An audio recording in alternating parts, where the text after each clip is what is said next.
Tenir une bonne hydratation et pratiquer une activité physique régulière contribue aussi à renforcer le système immunitaire. Retournons, mesdames et messieurs, avec ce sujet important.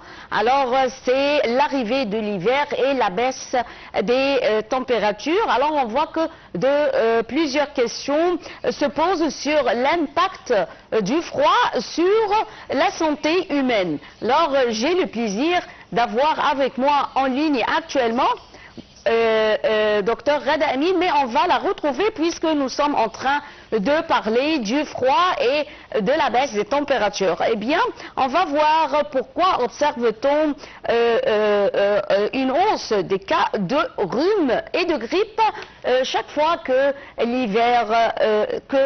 l'hiver vient, ou plutôt c'est la saison hivernale. Avec toujours la saison hivernale, on voit la grippe et le rhume. Le froid est-il en lui-même responsable de ces maladies, ou bien plutôt c'est notre mode de vie pendant l'hiver ce qui contribue à être infecté par ces maladies? Et lors de cette édition, nous allons aborder la question de la santé, notamment du temps de froid, pour découvrir les effets de l'hiver sur les différents systèmes de l'organisme et les catégories les plus exposées des risques. Eh bien, on voit que je pense que les enfants sont les personnes les plus infectées des risques de rhume et de grippe. Et j'ai avec moi actuellement en ligne Dr Reda Amine, professeur en santé publique, qui va nous parler de ce sujet. Bonjour Dr Reda Amine et bienvenue. Bonjour. Bonjour. Merci bien. Alors, tout d'abord, le froid toujours affecte le système respiratoire et on peut dire pour les différents âges, les différentes catégories. Alors, comment, ou plutôt pour commencer, comment le froid affecte-t-il globalement le corps humain? En fait, quand notre organisme est exposé à une température basse, il essaye de préserver la température de nos organes les plus essentiels. Ça veut dire le cerveau, le cœur et les poumons à l'intérieur, tout ce qui se passe à l'intérieur en fait. Oui. Donc il fait ce qu'on appelle une vasoconstriction, ça veut dire il rétrécit, il contracte les vaisseaux sanguins qui vont vers les extrémités, vers les membres extérieurs, ça veut dire la main, les pieds, la peau, voilà, tout ce qui est à la surface de la peau, y compris les membres inférieurs supérieurs, pour préserver la température interne.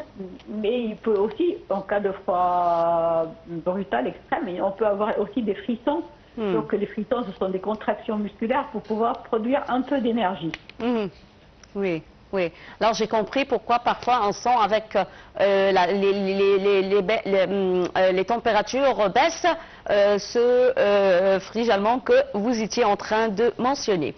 Alors, est-ce que vous voyez que le froid provoque-t-il directement des maladies, ou bien c'est plutôt à cause des conditions favorables à la propagation des virus et des bactéries?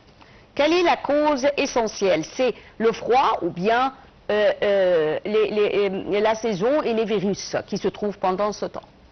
En fait, c'est un peu multifactoriel. Ça veut dire c'est que à la fois le froid rend le terrain, ça veut dire notre organisme, favorable, vulnérable, vulnérable, et ça rend la défense immunitaire, elle peut baisser un peu.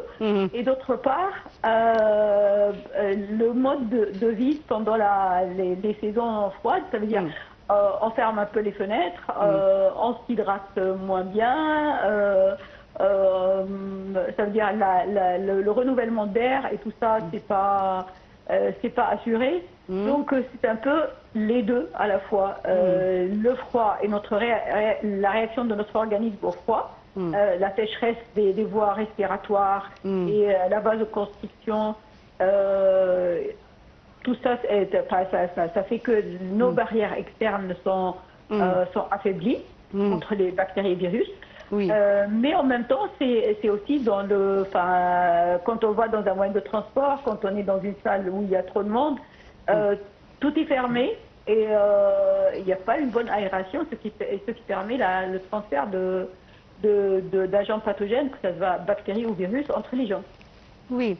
Alors, en passant à notre sujet, c'est le système humanitaire de la personne. Alors, lorsqu'on parle ici du froid, est-ce que le froid affecte le système immunitaire et comment?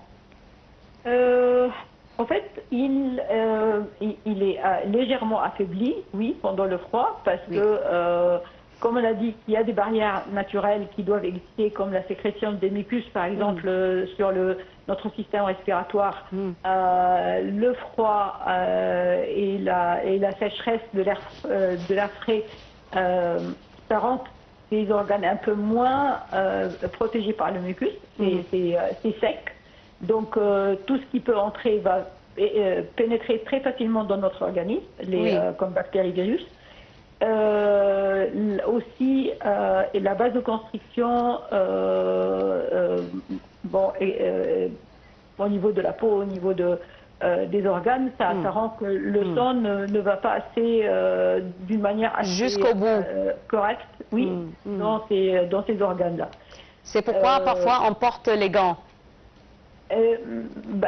Oui, tout à fait. C'est que c'est aussi avantageux d'essayer de minimiser l'effet du froid sur l'organisme. Donc oui, on met des chaussettes, on met des gants, mais voilà, on couvre un peu. Quand on est dans un milieu très très froid, on couvre un peu les voies aériennes, comme le nez, la gorge, pour assurer un air un peu plus chaud qui va entrer à l'intérieur. Oui. Oui, oui. Alors, je tiens à vous remercier infiniment, docteur Red Amine, professeur en santé, professeur de santé publique, pour avoir été avec nous. Et je pense qu'on va vous retrouver encore une fois, puisque nous ne pouvons pas parler avec vous sur ce sujet, mais on va vous recontacter bien sûr un autre jour. Merci d'avoir été avec nous, docteur Red Amine. Une très petite pause et on se retrouve tout de suite.